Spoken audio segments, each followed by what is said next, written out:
There are three hands in poker that most players are very excited to see, but in the games you play, those hands can be catastrophic. Not because they are bad hands, but because you play them the wrong way. I have played live poker for almost a decade, and I only realized this about a year ago or so, so chances are that you still make these mistakes. But this will change after today, because in this video, I will show you what these three hands are, why they are problematic, and what the easy solution is to make these hands profitable rather than losing money with them. Let's jump right into them. So this was the exact hand that opened my eyes. I was sitting in a 1-3 game, the straddle was on, and I was in the big blind with pocket queens. The player under the gun raised to 15, which is quite standard in these games. Hijack called, cutoff called. And then the older gentleman in the small blind squeezed to 65 pounds. Now, this guy is not your typical old man coffee type of player who only plays the nuts, but he's definitely not a maniac either. I'd say he's a typical recreational player, basically. Him squeezing in this spot can mean ace-king, pocket jacks, maybe even ace-queen, and of course aces, kings, and queens. So how do we feel about our queens? Well, quite frankly, it is already a bit marginal. But as you can see, queens are still a tiny favorite against a range of jacks plus, ace-queen plus, so going for the cold 4-bet is fine. That's what I did. I made it 140 to go. The other players all folded except for the small blind. He now jammed for a total of 600. When I played this hand, I just couldn't fold. I got married to my queens, which is why I once created this funny picture. It is actually original footage of my wedding. I called, and of course I was shown pocket aces.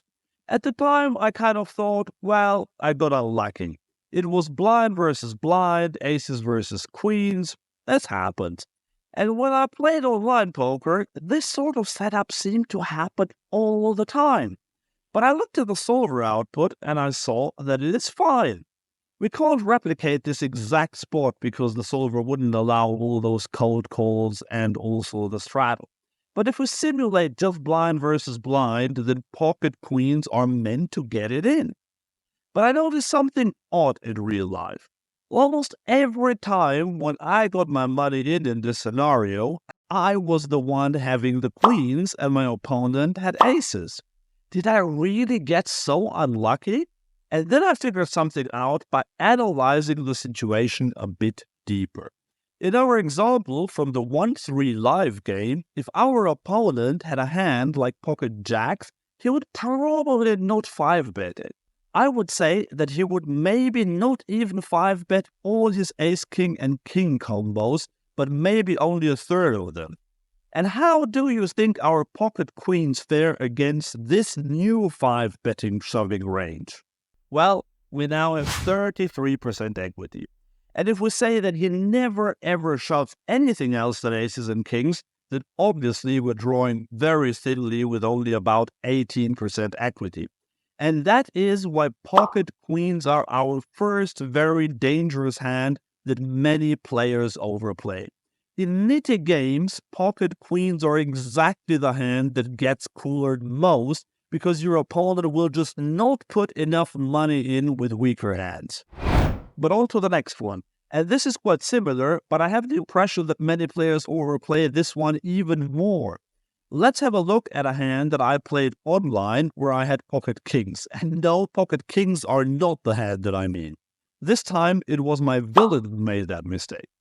So there was an open in the low jack, I 3-bet my kings in the cutoff, and now the small blind cold 4-bets.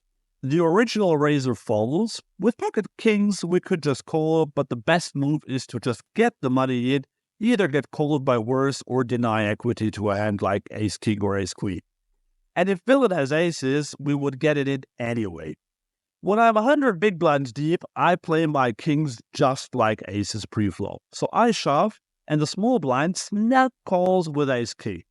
I looked at the solver, and even solver says that this call by villain is a mistake. You have to fold ace-king offsuit to this action even in solver land. And now imagine your mortal opponent, and not only that, but this example was for 100 big blinds, but in live poker you often have stacks of 200 big blinds or even deeper.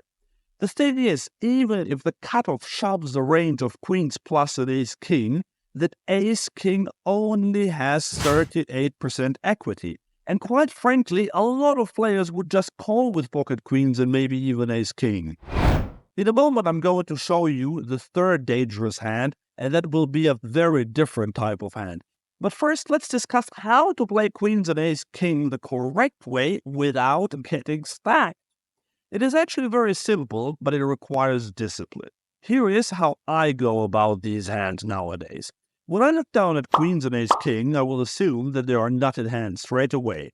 I will raise any unopened pot, I will 3-bet if someone else has raised, and I will evaluate if I want to cold 4-bet if someone has raised and someone else has 3-bet. But in live low-stakes poker, I will seriously consider folding these hands to 4-bets from recreational players. The clue here is recreational players. If a reg 4-bets me, I might still fold them, but I would have to think about it. But if your average opponent who has limped all night decides to 4-bet you, then it is time to fold. But as I said, this is easier said than done once you're in the heat of the moment. You have to understand one thing though. Even if you were to fold the winning hand, which you will from time to time, this is not a disaster. People get so emotionally attached to big hands, but in reality, it doesn't matter. Move on to the next hand, accept that someone else is a better hand, or that they outplayed you. Even that is fine. Okay, but now to the last dangerous hand. As I said, this is a very different kind of hand. In fact, it's not even one specific hand, but more of a type of hand, a hand class.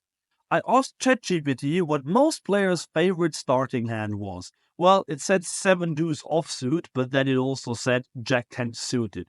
Apparently, players like this hand because of its strong potential for straights and flushes, and it tends to hold sentimental or intuitive value, whatever that is.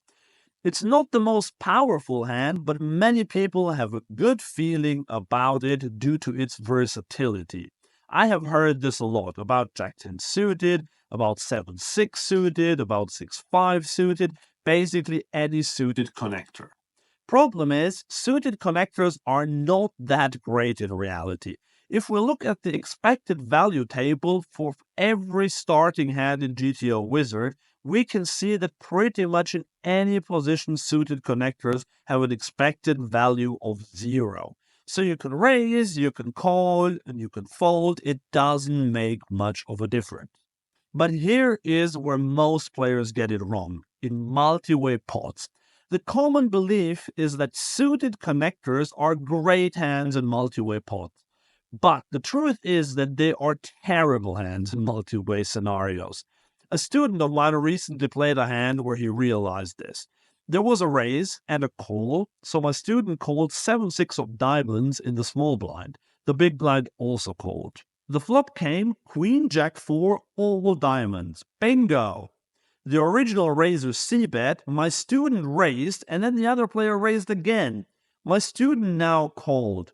On the turn and on the river, villain kept barreling, my student kept calling, although he didn't feel very comfortable with this. But he didn't flop a flush to fold to aggression.